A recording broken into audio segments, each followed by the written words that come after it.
Estadual não é parâmetro e por isso foi tão difícil montar esse Power Ranking.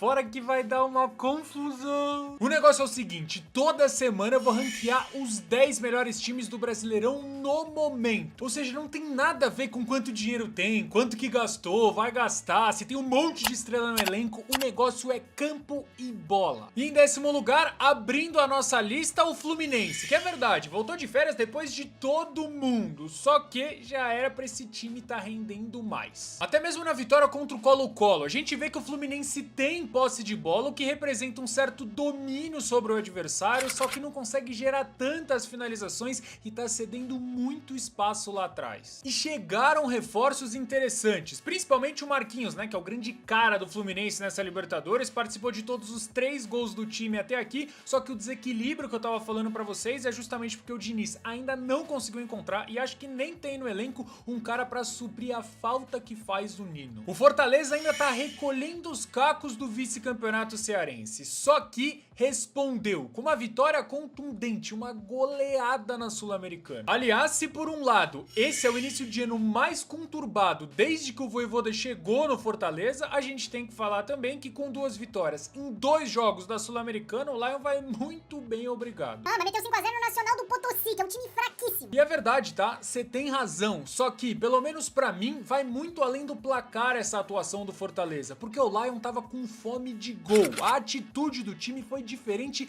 de tudo que a gente viu até aqui. Agora, tudo que o Fortaleza perdeu de qualidade no meio campo de 2023 pra cá, quem ganhou foi o Bahia. Além do Caio Alexandre, que pra mim é uma das melhores contratações dessa janela, o quarteto formado por ele, Jean Lucas, Everton Ribeiro e Cauli é simplesmente um absurdo. Parece que os caras jogam juntos desde pequeno. E sim, eu sei que o Bahia ainda tá juntando os cacos também do vice-estadual. Só que a gente tá falando de um Bahia que tava invicto há 10 jogos. Isso nem há 2 semanas atrás. Fora que na Copa do Nordeste teve a melhor campanha geral na fase de grupos. Já tá na semifinal depois de ganhar de 3 a 0 do Náutico e pelo menos na minha opinião é o grande favorito ao título. É simplesmente impossível ignorar o que o Atlético Goianiense faz nessa temporada. E eu pelo menos me arrisco a dizer que vai ser o xodó desse campeonato brasileiro. E outra, tá? Tá vivendo o melhor momento da sua história. Muito mais do que conduzir o Dragão ao acesso à elite do futebol brasileiro. Ou então ter conquistado o tricampeonato goiano. O Jair Ventura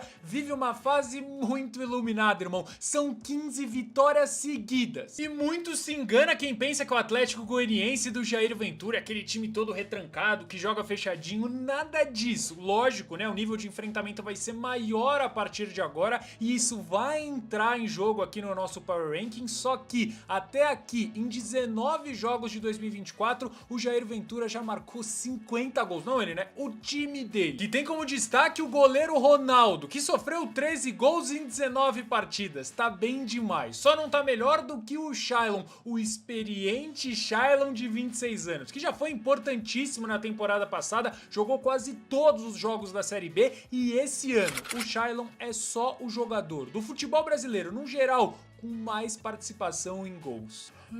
E o Grêmio, hein? Será que o Grêmio merece a 6ª colocação? Mesmo com a situação delicada que o time se colocou na Libertadores depois de poupar na estreia e perder em casa no 2º jogo, eu vou te dizer que sim, merece. Até porque contra o Huachipato o Grêmio produziu, pelo menos, tá? Pra fazer 3 gols e consequentemente ganharia o jogo. Isso aí não sou eu que tô falando não, tá? É o número de expectativa de gols. Isso aí é dado estatístico. Só que o placar do jogo escancara o que é o maior problema do Renato Gaúcho no Grêmio. Ele não consegue armar um time que seja equilibrado na defesa e no ataque. Aliás, esse problema já vem desde o ano passado, né? Quando o Grêmio foi vice-campeão, só que teve uma defesa mais vazada do que o rebaixado Goiás. Todo mundo já sabia, né? Desde o início do ano que ia ser impossível você repor a qualidade do Suárez. E exatamente por isso que, na minha opinião, a diretoria do Grêmio foi muito inteligente. Contratou alguns caras para diluir essa responsabilidade. E hoje, os 2 principais nomes do ataque do Grêmio são Diego Costa, que tá jogando muita bola, e o Pavon. Malandro, nosso 5º colocado tá no embalo. Vitória tá de volta à elite do futebol brasileiro depois de 5 anos. E esse time aí vai muito além de ser o atual campeão da Série B. Ele chega com um dos trabalhos mais longevos do Campeonato Brasileiro. O Léo Condé assumiu o Vitória em fevereiro do ano passado. E pelo menos na minha opinião, foi muito por conta desse entendimento entre comissão técnica e jogadores que o Vitória conseguiu superar o Bahia na decisão do estadual. E tem que ser dito aqui, tá? Não é que o Vitória venceu, mas não convenceu. Não, se a gente pegar os 180 minutos como um todo, o Bahia, no geral, foi inferior ao Vitória. O time do Vitória é muito coeso, né, cara? Tem o Wagner Leonardo, que foi o melhor zagueiro da última Série B. O Matheus Gonçalves, que vive o melhor momento da carreira, meteu 2 gols na partida de ida contra o Bahia. E lógico, a gente tem que falar sobre o interminável e decisivo Cristiano Osvaldo. E pô, é verdade, né? Tem o Alejandro também, o cara que chegou, já fez 16 jogos pelo Vitória com 6 gols e outras 2 assistências. E até mesmo fora de campo, o Vitória tem um trunfo bizarro para esse Campeonato Brasileiro. Jogar no Barradão é muito difícil, o apoio da torcida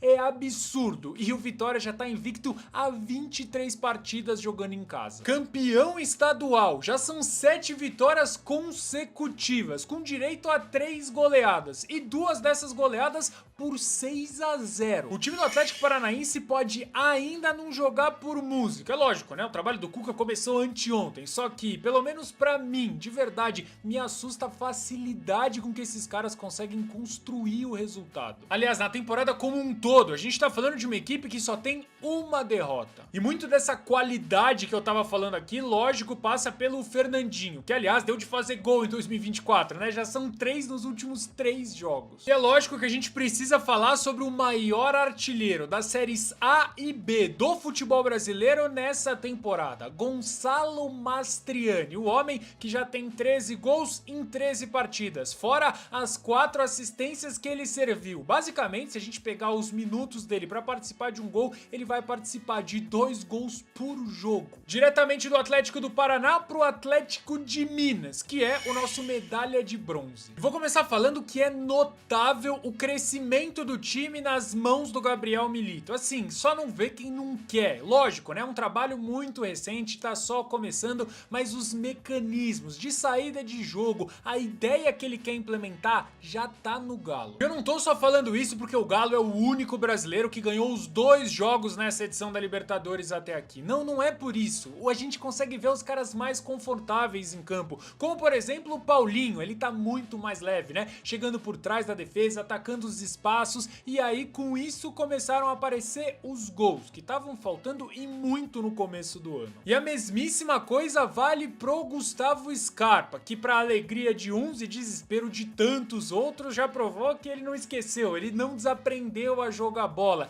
e pode sim ser muito, mas assim, muito importante pro funcionamento do time. Eu não acho que o Palmeiras tá jogando tudo que sabe em 2024, mas mesmo assim a gente tá falando de uma equipe que só perdeu um jogo esse ano. E no fim das contas não mudou absolutamente nada, né? Até porque consegue reverter o placar no jogo de volta contra o Santos e conquista assim o tricampeonato consecutivo do Paulistão, coisa que não acontecia desde 1930 pro Palmeiras. Importante dizer que eu tô gravando esse vídeo quinta antes do jogo da Libertadores, só que não vai perder, né? Porque essa constância do Palmeiras tem nome e sobrenome: Abel Ferreira. Já é a 5ª temporada dele no comando do Palmeiras e, querendo ou não, foi o time que mais promoveu testes durante o estadual. Aí então, quando apertou, o que o Abel fez? Voltou pro tradicional 4-3-3 e contou com o brilho da sua joia, o Endrick, que é um cracaço, sofreu o pênalti e roubou a bola na origem do gol do título. Eu não sei não, mas segundo a Leila, o elenco do Palmeiras já tá fechado, não chega mais ninguém. E aí então, quando o Endrick se apresentar no Real Madrid, menino Endrick tá indo embora daqui 3 meses, a grande esperança de gols pelo time do Palmeiras é, claro, o Flaco Lopes, que foi o artilheiro do Paulistão e também eleito o melhor atacante. Como é que é? O Flamengo empatou com o Possente Milionários na Libertadores e é o primeiro lugar do ranking? Sim, até porque isso aí foi mais uma oscilação muito pontual, inclusive, do que qualquer outra coisa. O Flamengo hoje, comparado com os times desde 2019, talvez seja o mais pragmático, que jogue menos um futebol maravilhoso. Só que isso aí não é uma crítica não,